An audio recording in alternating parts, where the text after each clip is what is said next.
meu. Olha, mais perdido que pinguim na... Porra, cuidado. Vamos pensar alto. Você já foi à Disney? E baixando um pouco o padrão. No Beto Carreiro. Com certeza você já viu imagens, ouviu falar, até porque você não mora em outro planeta, né?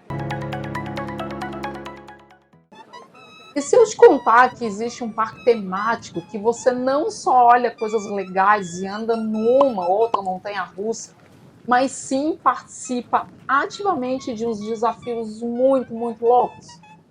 Eu estou falando de Takeshi Castle. Takeshi Castle é um game show japonês que foi ao ar entre 1986 e 1990. E suas inúmeras provas foram colocadas em um terreno daqueles gigantesco, com uma infraestrutura de dar inveja a vários parques por aí. E é isso mesmo que o programa era. Embora tivesse essa cara de game show, a grande sacada era fazer os participantes se divertirem. Vou citar aqui só alguns desses desafios para ver se você acha algum familiar. O Dragon God's Pound era um rio com cerca de 20 pedras que o participante tinha que atravessar. A sacada aqui é que algumas eram fixas, e aí sorte do participante. Outras afundavam e aí já era, muito embora alguns tinham uns truquinhos para continuar em frente. Beach Boys and Girls tinham toda uma cara de férias de veraneio, com meninas de biquíni, homens musculosos de sunga para distrair os participantes que precisavam se equilibrar em uma prancha giratória e pular vários e vários obstáculos cada vez mais insanos. E um grande clássico, Straits of Gibraltar, uma ponte sobre um lago que cada desafiante tinha que atravessar. Nisso, não sem ser atingido por uma penca de bolas soltadas por um canhão. Isso tudo só para citar alguns, tá? Deu algum lampejo aí na sua cabeça? Tudo isso foi reaproveitado pelo glorioso Faustão e comprou o formato. Ô, louco, meu! O Dragon God's Pound virou Pedras Malditas. O Beach Boys and Girls era o surf da lagoa. Eu não preciso nem falar da ponte do rio que cai, né? O carrinho, segura o anão! Eu, pelo menos, aguardava ansiosamente por esse momento todos os domingos. Mas as semelhanças param por aí. Por mais que as Olimpíadas façam parte da infância de muita gente e fossem bem divertidas, o Takeshi Castle tem uma complexidade que o torna muito mais interessante. E eu vou te mostrar o porquê. Para começar, no Faustão, as provas eram mostradas soltas. E lá os caras na ponte do rio que cai, o que ganhava aparecia com o checão do Banco Bameirinhos e a poupança dele continuava numa boa. No Takeshi Castle, todos os desafios fazem parte de uma história, o que te deixa muito mais conectado aos participantes e eleva a torcida por eles. A história gira em torno do protagonista, que é uma pessoa que eu já falei no vídeo sobre os humoristas japoneses, que é o Takeshi Kitano, faz o papel do conde do castelo, e bem, é um sujeito do mal. Ele tem alguns capangas que são um bando de inúteis e dão um belo alívio cômico pra série. E do outro lado a gente tem o General Tani, que reúne um exército de participantes para tomar o castelo.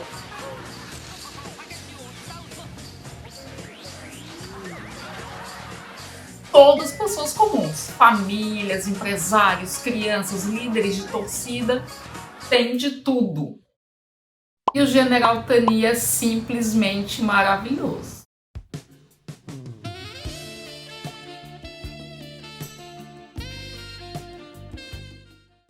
Fora o figurino sensacional, ele é carismático e tem uma tendência a ajudar crianças, mulheres, verdadeiro gentleman. Mas enfim, ele é tão lembrado até hoje que chega a falar sobre isso em uma entrevista bem interessante, que eu coloquei o link na descrição.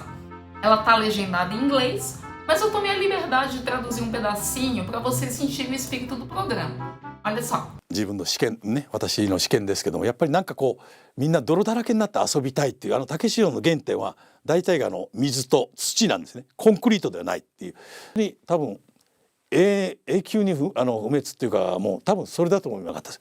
で一時期は本当に自分がまあ辞めてから何年か経ってこの番組が終わって走ってたでしょ。まあ幅寄せっていうんですかね、まあなんだろうなと思ってふっと顔出したらダンプな顔出して「隊長!」僕もどっかでこう分かったんでしょうね。俺たけし賞出たんだよ覚えてるって。Por que Takeshi Castle é tão importante? A sua influência não parou no Japão e muito menos aqui no Brasil. Por exemplo, a maior parte do material que você encontra no YouTube é da Inglaterra, nos mesmos moldes das Olimpíadas do Faustão, descontextualizado e com uma narração bem pior do que a do nosso ex-gordinho preferido.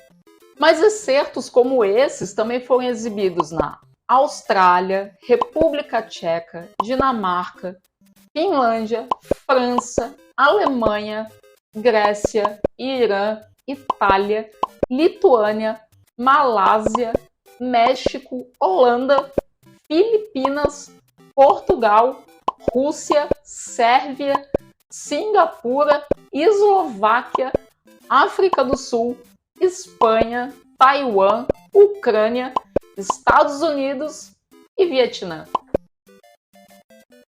Não tem outra, é só dar ela. Não é exagero dizer que todo mundo conhece o programa, ué. E tem mais. Na Tailândia, eles recriaram o show de um modo bem similar ao original, com as mesmas histórias, personagens e um general tão bonito quanto o Tani. Enfim, tem vários episódios no YouTube e eu também deixei alguns links na descrição, beleza? Existe uma lenda urbana de que ninguém nunca venceu o Takeshi, ou que só um ou dois caras conseguiram, enfim. Achar informação 100% correta é um tanto difícil. O que eu posso dizer do que eu pesquisei é que 36 pessoas venceram de modo geral, mas nem sempre porque de fato acertaram o alvo do Takeshi. Por exemplo, na época em que os carrinhos eram alvos de papel, o próprio Takeshi uma vez não conseguiu identificar qual dos finalistas tinha dado o tiro final. Então, o prêmio foi dividido igualmente entre todo mundo que chegou a essa etapa. Em outro episódio, quem acabou acertando o danado foi justamente o Tani. Por isso, o prêmio também foi dividido. No mais, por mérito próprio, a gente pode dizer que teve 7 vencedores, tá? Isso eu encontrei numa wiki totalmente dedicada ao programa, a Cash Heads, que eu recomendo muito para quem tem interesse. Também deixei o link na descrição. Você já viu algum Faustão Heads? Eu não, mas qualquer coisa joga aqui nos comentários. Tem também um usuário do Reddit que diz que foram 9. Mas é preciso lembrar que tiveram algumas desqualificações, mais especificamente 2, então a conta acaba fechando.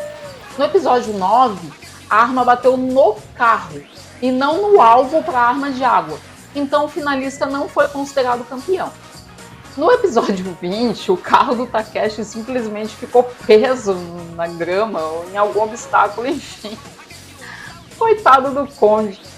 Mas eu estou fazendo as contas dá justamente 7 e, sinceramente, eu confio mais no Cash Heads. Como eu também já comentei, o Takeshi Castle ganhou um reboot na Amazon que vale muito a pena ser visto, já que é praticamente impossível encontrar os episódios japoneses antigos na íntegra na internet.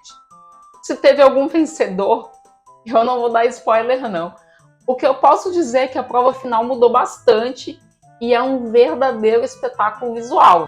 Eu recomendo para toda a família, para relembrar aquela época de ouro das Olimpíadas do Faustão e ver como aqueles pedacinhos descontextualizados que a gente conhece fazem parte de um mundo mágico, inspirado nos videogames, extremamente satisfatório para quem participa. E além disso, dá muita risada, simpatizar com os participantes, conhecer a história deles, que é muito bem contada, e torcer, é claro, para o seu preferido. Se eu pudesse pagar uma viagem para o Japão e me inscrever, com certeza eu ia estar lá passando a maior vergonha da minha vida, mas ia ser uma experiência inesquecível. Um beijo e até o próximo vídeo.